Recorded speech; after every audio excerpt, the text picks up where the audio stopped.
അസ്സലാമു അലൈക്കും. ഇവിടെ വെക്കേഷൻ പാരൻറ്റിങ്ങുമായിട്ട് ബന്ധപ്പെട്ടൊരു ക്വസ്റ്റ്യൻ അല്ല. അല്ലാതെ ഇപ്പോൾ കുട്ടികൾക്ക് സ്കൂളിനൊരു അസൈൻമെൻറ്റോ എന്തെങ്കിലും കൊടുത്താൽ കുട്ടികൾക്ക് പൊതുവേ ഈ മെച്ചനോട് ചോദിച്ച് ചെയ്യുന്നൊരു പ്രവണത കൂടുതലാണ്. അതന്നെ ഒരു 1-2 ആർട്ടിക്കിളൊക്കെ നോക്കി അവരെന്നെ ഇതാ ചെയ്തത്. അപ്പോൾ നമ്മൾ ഈ ക്രിയേറ്റീവ് റൈറ്റിംഗ് സ്കില്ല് കുട്ടികൾക്ക് കൂട്ടുവാൻ വേണ്ടിയാണ് നമ്മൾ ചെയ്യേണ്ടതും അത് ആ കുട്ടികൾ ചെയ്യുന്നത് നമ്മൾ പ്രോത്സാഹിപ്പിക്കാൻ പറ്റുമോ, അതിനെന്താ ചെയ്യേണ്ടതെന്നൊരു. ഞാൻ പെട്ടെന്ന് അവസാനിപ്പിക്കാം കേട്ടോ, നിങ്ങൾക്കൊക്കെ സമയമായിട്ടുണ്ടെന്ന് എനിക്കറിയാം. ഈ ChatGPT അല്ലെങ്കിൽ AI കുറിച്ച് പറയുമ്പോഴേ ഒരു കാര്യം പറയാതിരിക്കുന്നത് നമ്മൾ അക്സെപ്റ്റ് ചെയ്തേ പറ്റുള്ളൂ ഇനിയൊക്കെ. അപ്പോൾ അത് ഉപയോഗിക്കാൻ പറ്റുമെന്ന് വെച്ചാൽ ഉപയോഗിക്കാൻ പറ്റും, 100% ഉപയോഗിക്കാൻ പറ്റും, ഒരു പ്രശ്നമില്ല അതിൽ. ഉപയോഗിക്കണം എന്നേ പറയുള്ളൂ, ഉപയോഗിക്കണം. സ്കൂളിൻ്റെ കാര്യത്തിൽ കുട്ടികൾ ഉപയോഗിക്കണം. പക്ഷേ ഒരു പ്രശ്നത്തിൽ എന്താ വെച്ചാൽ അത് ടീച്ചേഴ്സുമായി ബന്ധപ്പെട്ട പ്രശ്നമാണ്. ഇവർ ക്രിയേറ്റീവായ സാധനം കൊടുത്താലേ കുട്ടിക്ക് ChatGPT ഉപയോഗിക്കാതെ ചെയ്യേണ്ട ഗതികേട് വരുള്ളൂ. ഇതൊക്കെ ഇത് വെച്ച് ചെയ്യാൻ പറ്റുന്ന സാധനങ്ങളാണ്. പണ്ടുണ്ടല്ലോ ഈ അസൈൻമെൻറ്റ് എന്ന് പറഞ്ഞിട്ട് നമ്മൾ ഈ ഫാൻസി ഷോപ്പ് പോയി കഴിഞ്ഞാൽ കിട്ടുന്ന പിക്ചേഴ്സ് മുറിച്ചിട്ട് ഒട്ടിക്കാൻ പറയില്ലേ, അന്നത് ഫാൻസി ഷോപ്പ് കിട്ടുന്ന സാധനം, ഇന്ന് മൊബൈൽ ChatGPT കിട്ടുന്ന സാധനം. ആ വ്യത്യാസമുള്ളൂ. അതുകൊണ്ട് കുട്ടിയെ പറഞ്ഞിട്ട് കാര്യമില്ല അതിൽ. ഒന്നാമത്തെ കാര്യം അതാണ്. അതുകൊണ്ട് അത് നമ്മൾ ഇവിടുത്തെ സ്കൂളിലും ടീച്ചേഴ്സിനും വിട്ടു എന്നുള്ളതാണ് ഒന്ന്.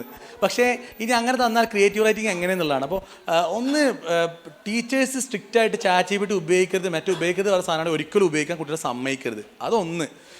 എന്ന് വെച്ചാൽ അത് അവർ ഉപയോഗിക്കാൻ സമയത്ത് തന്നെ അവർക്ക് ആ സമയത്ത് ഫോൺ കൊടുക്കരുത്. അത് ചോദിക്കണം, ടീച്ചേഴ്സ് ചോദിക്കുക, കമ്മ്യൂണിക്കേറ്റ് ചെയ്യുക, ഇത് അങ്ങനെ ഉപയോഗിച്ച് ചെയ്യാൻ പറ്റണമെന്ന് ചോദിക്കുക.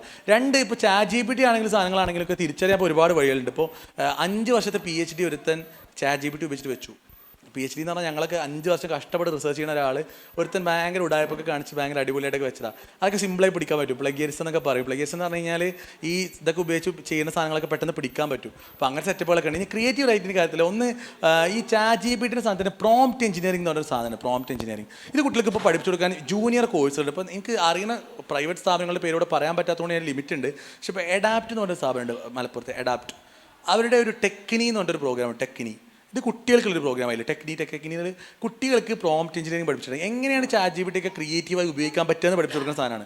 അപ്പോൾ അങ്ങനത്തെ സാധനങ്ങൾ കുട്ടികൾക്ക് പഠിപ്പിച്ചു കൊടുക്കൽ ഒരു ഭാഗം. 2, ഈ എഴുത്ത് കുറയുന്നില്ലേ കുട്ടികളുടെ, ടൈപ്പിംഗ് കൂടുതലല്ലേ.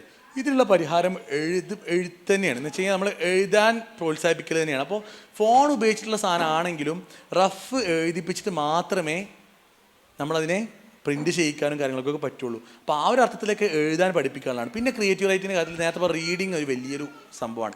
റീഡിങ് ചെയ്യുന്ന കുട്ടികൾക്ക് സ്വാഭാവികമായിട്ടും നല്ല ക്രിയേറ്റിവിറ്റി ഉണ്ടാവും.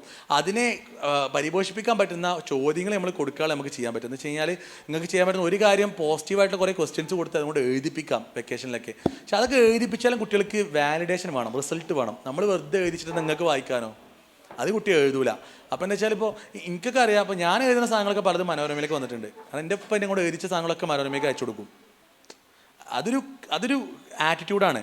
അപ്പോൾ നമുക്കെന്ന് വെച്ചാൽ കുട്ടിക്ക് വാലിഡേഷൻ കിട്ടാൻ വേണ്ടി നമുക്ക് ഫാമിലി ഗ്രൂപ്പിലൊക്കെ, ഇപ്പോൾ എൻ്റെ കുടുംബത്തിൽ നന്നായിട്ട് എഴുതുന്ന കുട്ടിയുണ്ട്, നന്നായി കവിത എഴുതുന്ന കുട്ടിയാണ്. അവൾ കവിത എഴുതി കഴിഞ്ഞാൽ അവൾ ഉപ്പ ഫാമിലി ഗ്രൂപ്പിലൊക്കെ ഇടും. റജ എഴുതിയ കവിതയാണ്, റജ ഇന്ന് എഴുതിയ കവിതയാണ്, റജ ഈ വിഷയത്തിൽ എഴുതിയ കവിതയാണ്. അപ്പോൾ എല്ലാവരും റജനെ വിളിക്കും, റജനെ പ്രോത്സാഹിപ്പിക്കും. അപ്പോൾ അങ്ങനത്തെയൊക്കെ പ്രോത്സാഹനം കൊടുത്താൽ തന്നെ കുറേയൊക്കെ കുട്ടികൾ എഴുതാൻ ശ്രമിക്കുന്നതാണ്. പിന്നെ ഇതിലൊക്കെ എന്താ വെച്ചാൽ നമ്മൾ സാമ്പ്രദായികമായി ചെയ്യുന്ന കുറേ കാര്യങ്ങൾ നിർത്തരുത് എന്നുള്ളതാണ്. എന്ന് വെച്ചാൽ മുൻപ് നമ്മൾ എഴുതിയിട്ടല്ലേ പഠിച്ചതൊക്കെ. അപ്പോൾ അതിപ്പോൾ പുതിയ കാലം ഒന്നുകൊണ്ട് എഴുതാതിരിക്കുക അല്ലെങ്കിൽ വായിക്കാതിരിക്കുക. ആ സമയത്ത് ChatGPT ഒന്നുകൊണ്ട് അതൊന്നും ബദലാവില്ല. പക്ഷേ GPT ഉപയോഗിക്കരുതെന്ന് പറഞ്ഞ സാധനം അത് വെറുതെ ഒരു നമ്മൾ പറഞ്ഞ പുകയിടൽ മാത്രമാണ്. അതൊന്നും ഒരിക്കലും ഇനിയുള്ള ഒരു കാലഘട്ടം നടക്കൂല. അപ്പോൾ കുട്ടികൾക്ക് പ്രോംപ്റ്റ് എഞ്ചിനീയറിംഗിൻ്റെയൊക്കെ പുതിയ സാധ്യതകൾ പഠിപ്പിച്ചു കൊടുക്കാനുള്ള നമുക്ക് പോസിറ്റീവായി ചെയ്യാൻ പറ്റും.